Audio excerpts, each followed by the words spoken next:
양반전, 박지원. 양반이란 명칭은 이른바 사족, 문벌이 좋은 집안 또는 그 자손들에 대한 존칭이다. 강원도 정선에 한 양반이 살고 있었다. 그는 무척 현명하고 슬기로워 밤낮 글 읽기를 즐겼다. 그의 소문이 자자해 부임해 오는 원님마다 반드시 그의 초가를 찾아가 인사를 나누곤 했다. 그 양반은 한때기에 땅도 없었으니 살림이 궁벽하기가 이루 말할 수가 없었다. 그래서 해마다 관가에서 빌려주는 황곡을 타다 먹었다. 그러나 한 번도 갚지 못하여 어느덧 빚은 천석에 이르렀다. 어느 날 관내의 고을을 순시하던 관찰사가 들렀다. 황곡의 출납을 조사하던 그는 몹시 노해 무슨 양반이 이 많은 황곡을 거저먹는단 말인가? 당장 잡아들이도록 하라! 하고 추상 같은 영을 내렸다. 그러나 한편으로 군수는 그 양반은 너무 가난해 도저히 천석의 양곡을 갚을 길이 없을 텐데 어찌 잡아 가둘 수 있으랴 하고 애석하게 생각했다. 하지만 나라의 법을 어길 수는 없었다. 이 소문을 들은 양반 역시 밤낮 울고만 있었다. 그로서는 도저히 대책이 서지 않았기 때문이다. 그 꼴을 보던 아내가 핀잔을 주었다. 이때껏 영감은 글만 읽더니 이제는 관가에서 구워다 먹은 양식도 갚을 길이 없구려. 양반하고 고개를 끄덕거리지만 정말 더럽구려. 한 푼어치의 값어치도 없는 그놈의 양반. 에이 치사해. 한편 건넌마을에 문벌이 보잘것없는 한 부자가 살았다. 양반이 잡혀가게 되었다는 소문을 들은 부자는 뜻한 바가 있어 장성한 아들을 불렀다. 양반들은 아무리 가난해도 남의 존대를 받으며 영화를 누리는데 우리는 재물은 많지만 항상 하대를 받으며 천하게 살아야 할 뿐만 아니라 말도 한번 거드럭거리며 타보지 못하는구나. 아비의 장탄식을 들은 아들도 억울하다는 듯이 말했다. 어디 그뿐인가요? 양반 코빼기만 봐도 몸둘 곳을 몰라 굽실거려야 하고 섬돌 밑에서 엎드려 절하며 코가 땅에 닿도록 무릎 걸음으로 설설 기어야 되잖아요. 이번에는 작은 아들이 나섰다. 우리네는 재물을 잔뜩 쌓아두고도 밤낮 그 모양으로 살아야 하니 부끄러워서 어디 견디겠어요? 아비가 다시 입을 열었다. 보아하니 지금 건넌마을 양반이 가난해서 황곡을 갚지 못하고 몹시 난처한 입장인 모양이니 그대로 가다가니 양반의 신분을 갖지 못할 것 같다더구나 하며 자식들의 눈치를 살피는데 작은 아들이 풀쑥 한마디 던졌다. 그놈의 양반 감투를 사버리죠. 그러자 큰아들이 맞장구를 쳤다. 아버지 그게 좋겠습니다. 우리가 황곡을 대신 갚아주고 양반 감투를 산다면 재물도 있겠다. 한번 거드럭거리며 살 수 있잖겠어요? 부자는 서둘러 양반의 집으로 갔다. 그리하여 황곡을 갚아주는 대신 양반의 신분을 넘겨줄 것을 청했다. 양반은 속수무책이라 잡혀가는 날만 기다리던 참이라 이게 웬 떡이냐 생각하고 그 자리에서 승낙하고 말았다. 부자는 이렇게 하여 황곡 1천석을 당장 관가에다 갚았다. 그러나 누구보다도 놀란 것은 군수였다. 어떻게 해서 하루아침에 1천석을 구할 수 있었는지 무척 궁금하였다. 어쨌든 양반이 벌은 모면하게 되었으니 그 일을 치하도 하고 황곡을 갚을 수 있었던 비결을 알아보기 위해 군수는 손수 양반의 집으로 향했다. 그런데 이게 웬일인가? 양반은 상사람이나 다름없이 번거지의 잠방이 차림으로 뜰 아래로 내려가 엎드렸다. 그리고는 소인은 하면서 군수를 바로 바라보지도 못하는 것이었다. 군수는 깜짝 놀라 양반의 손을 잡아 일으키며 물었다. 이게 웬일이시오? 어찌해서 이렇듯 스스로 몸을 낮추십니까? 양반은 더욱 송구함을 억제하지 못하고 엎드려 말했다. 영감, 소인은 오직 황공할 뿐입니다. 감히 어느 안전이라고 스스로 욕된 모습을 하오리까? 사실은 제가 양반을 팔아서 황곡을 갚았습니다. 그러므로 이제부터는 건넌 마을의 부자가 양반이 되었습니다. 그러니 어찌 소인이 양반을 입에 올리겠습니까? 이제 소인은 영감을 감히 쳐다볼 수도 없는 상사람일 뿐입니다. 군수는 이 말을 듣고 잠시 생각에 잠기더니 이윽고 말했다. 그 부자야말로 진실로 군자로다.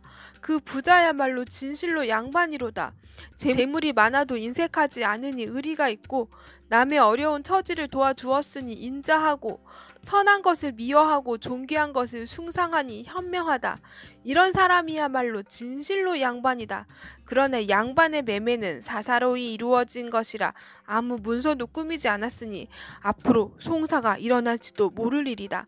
그러므로 내가 이 고을 사람들을 모아놓고 이 사실을 알리며 양반 매매 증서를 만들고 이를 확실하게 하기 위해서 이 고을의 군수인 내가 증인 자격으로 서명 날인을 할까 하는데 어떠시오? 예, 그렇게 하겠습니다. 양반이 머리를 조아리며 대답하였다. 군수는 이렇게 다짐하고는 곧 돌아갔다. 관가로 돌아온 군수는 호방을 불러들여 관내에 있는 양반을 비롯해서 농민, 장인과 장사치에 이르기까지 모조리 불러들이도록 명령하였다. 이윽고 관가의 넓은 뜰락에는 많은 사람들로 가득 찼다. 부자는 양반들이 늘어앉은 오른쪽에 자리를 잡았고 양반을 팔아먹은 사람은 이속들이 늘어선 섬돌 아래에 서 있었다. 드디어 양반 증서가 작성되었다. 걸륭 10년 9월 모일에 이 문서를 만드노라. 황곡을 갚기 위해 몸을 굽혀 양반을 팔았으니 그 값은 쌀 1000석이라.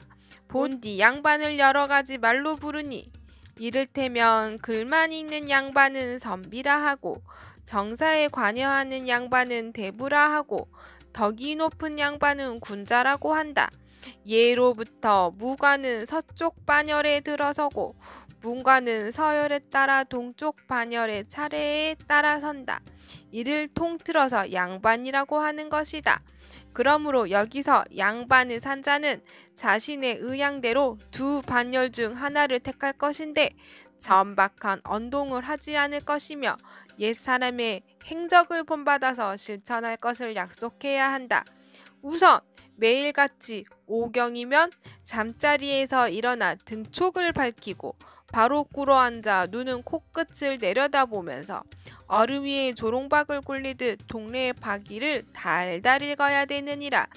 배고픔을 참고 추위를 이겨내야 하며 가난이란 말은 아예 입에 담지도 말아야 할 것이다.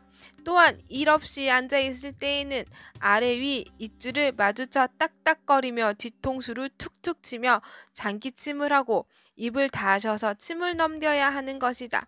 탄건이나 갓은 소매로 살살 문질러서 먼지를 털어내어 윤이 나도록 하여 쓰고 세수를 할 때에는 주먹으로 씻지 말 것이며 양치질은 두어 차례만 고상하게 해야 하느니라. 노비를 부를 때에는 길게 목청을 도두어 부르고 점잖은 팔자걸음으로 걸으며 시는 가볍게 끌어야 하느니라. 고문 진보와 당시 품위를 장글씨로 베끼되 한 줄에 100자씩 들어가게 써야 한다. 돈을 손에 쥐지 말 것이며 쌀값을 물어서도 아니 되는 법이니라. 아무리 덥다고 해도 버선을 벗지 못하며 밥상을 대할 때에는 꼭 의관을 갖추어야 하며 맨 상투 바람으로 앉으면 못 쓰느니라. 또 밥을 먹을 때는 국을 먼저 먹지 말 것이며 국물을 떠 마실 때에도 훌훌 소리내어 마셔서는 안 될 것이니라. 젓가락을 절구짓하듯 놀려서도 안 되고 팔을 날로 먹어서도 아니 되느니라. 막걸리를 마실 때에는 수염을 빨아서도 아니 되며 담배를 피울 때에도 불이 꺼지도록 세게 빨아서는 안 되는 것이라. 아무리 분한 일이 있어도 아내에게 손찌검을 해서는 아니 되며 화가 치밀었다고 해도 발로 거물을 차서는 안 되며 노비들을 꾸짖을 일이 있어도 죽일 놈 같으니 죽일령 같으니 하며 욕설을 상스럽게 해서는 안 되며 말이나 소를 나무라는데도 그 주인을 욕해서는 안 되는 법이니라. 집안에 우환이 생겼더라도 무당은 부르지 말며 제사를 지낼 때에도 중을 불러 제를 올려서도 아니 되며 추워도 화롯불을 쬐어서는 못 쓰고 이야기를 할 때에는 침이 튀지 않도록 해야 하며 소를 잡아서도 안 되고 돈노름도 하지 말아야 하느니라. 무릇 이 같은 여러 행실이 양반과 같지 않을 때에는 이 문서를 가지고 와서 마땅히 송사를 할 것이니라. 이렇게 하여 정성 군수가 문서의 말미에 이름을 쓰고 좌수와 별감이 똑같이 증인이 되어 이름을 나란히 기재하였다. 이어서 통인을 시켜 도장을 찍도록 하니 그 소리는 마치 엄한 명령을 알리는 북소리와도 같고 도장을 나란히 찍어 놓으니 별들이 밤하늘에 널려 있는 것과 같았다. 호장이 증서를 집어들어 다시 읽어주니 양반을 산 부자가 이렇게 뇌까리며 한숨을 쉬었다. 허허, 양반이 겨우 이것뿐입니까?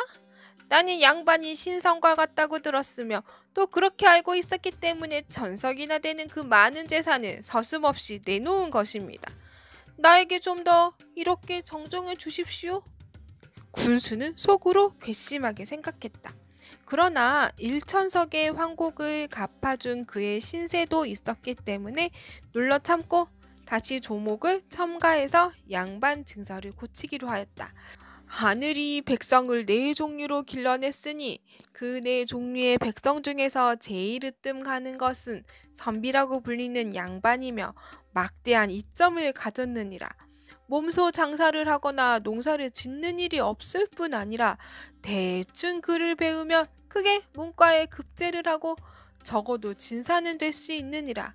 문과에 급제를 하면 홍패를 받게 되는데 크기라야 두자 남짓하지만 이것만 가지고 있으면 무엇이든 갖출 수 있어. 그야말로 돈자루나 진배 없느니라. 진사는 30세에 첫 벼슬을 하더라도 음관으로서 이름이 나고 앞으로 더 높은 벼슬에 오를 수 있다. 그리하여 귀 밑에 털은 양산 바람에 휘어지고 배는 노비들의 긴 대답 소리에 서록 먹지 않더라도 불러지는 것이라. 방 안에는 화분을 들여놓아 기생으로 삼으며 뜰하게는 학을 키워 우짓게 하는 것이니라. 서로 궁색한 선비가 낙향을 하더라도 마음대로 할 수 있는 법이니 이웃에 소라 하더라도 빌려 자기의 논밭을 먼저 갈게 하고 동네 사람들을 시켜 김을 매게 하는 것이라. 만약 누구라도 양반을 업신여긴 나머지 말을 듣지 않을 때에는 그놈을 잡아 코에 잿물을 부으며 상투를 잡아매고 수염을 뽑더라도 감히 원망을 못하느니라. 호장이 여기까지 읽어 내려가자 부자가 갑자기 손을 저으면서 아이쿠 맙소사 하고는 자리에서 벌떡 일어나 말했다. 아, 그만두십시오. 그만둬요. 너무합니다. 참으로 맹랑하기 짝이 없습니다. 나리들이 장차 나를 도둑으로 만들 작정이십니까? 하고는 머리를 절레절레 흔들면서 주랭랑을 쳐버렸다. 그리하여 그는 죽는 날까지 아예 양반이라는 말을 입에 담지도 않았다고 한다. 양반전은 허생전, 호질과 함께 박지원의 대표적인 풍자 소설이다.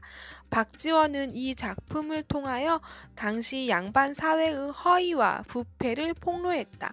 특히 문건에 나타나는 양반의 특권과 지켜야 할 사항은 당시 양반들의 형식에 빠진 허례허시, 비인간적인 수탈의 양상을 잘 보여준다.